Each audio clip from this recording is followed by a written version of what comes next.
Hai Sobat Zarko, apa kabar semuanya? Kembali lagi di seri konten belajar geografi yuk. Sudah setahun lewat, perang antara Rusia dengan Ukraina meletus. Dunia Barat menyebut Rusia telah melakukan invasi, meskipun sebagian pakar geopolitik menyebutkan kejadian ini sebagai bentuk respon pertahanan Rusia atas keinginan Ukraina bergabung NATO. Di dalam video ini, kita akan membahas teori-teori yang beredar berkaitan dengan perang antara Rusia dan Ukraina.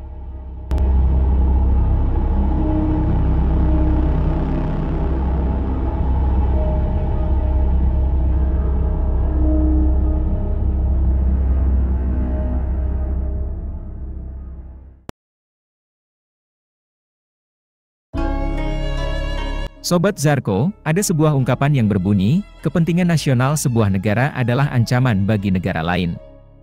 Ungkapan ini merupakan ilmu dasar dalam kajian geopolitik.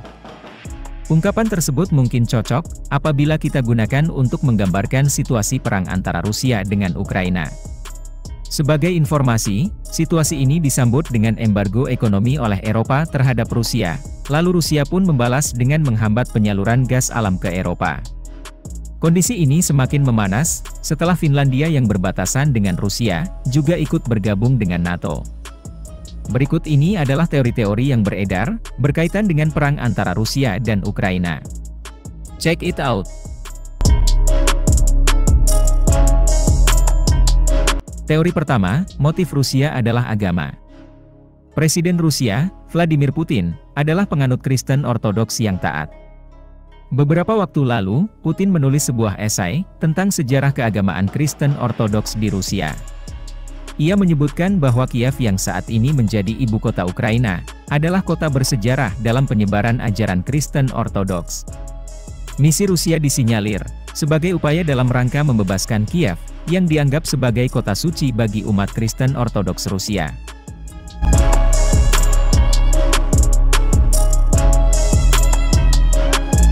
Teori kedua, akses Selat Bosporus di Turki. Rusia punya sejarah panjang dalam upayanya mencari akses ke Selat Bosporus sebagai jalur perdagangan. Pada abad ke-19, Rusia yang waktu itu masih berbentuk kekaisaran, bertahun-tahun berperang melawan Turki Ottoman untuk merebut Laut Hitam dan Istanbul.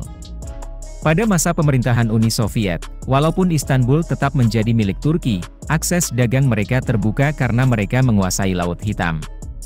Namun kini, setelah Uni Soviet runtuh, akses Rusia ke Laut Hitam dan Selat Bosporus tertutup karena adanya Ukraina. Karena itulah, Rusia menyerang Ukraina dimulai dari Crimea, yang punya akses ke Laut Hitam dan Selat Bosporus.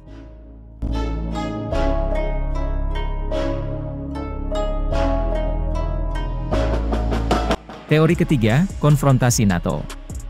Pengamat militer dan geopolitik Indonesia, Dr. Koni Bakri, dalam berbagai kesempatan menyebutkan, Rusia menyerang Ukraina sebagai respon atas keinginan Ukraina bergabung dengan NATO.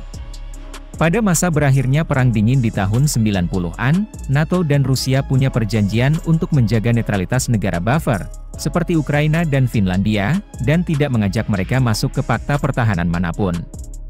Namun, NATO dengan Amerika Serikat sebagai pemimpinnya, justru melanggar perjanjian tersebut, kemudian mengajak Ukraina masuk ke dalam NATO.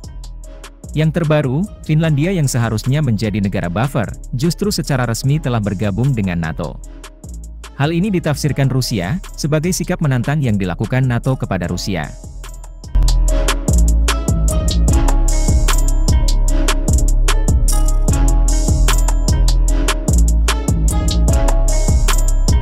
Itulah beberapa teori tentang perang Rusia dengan Ukraina.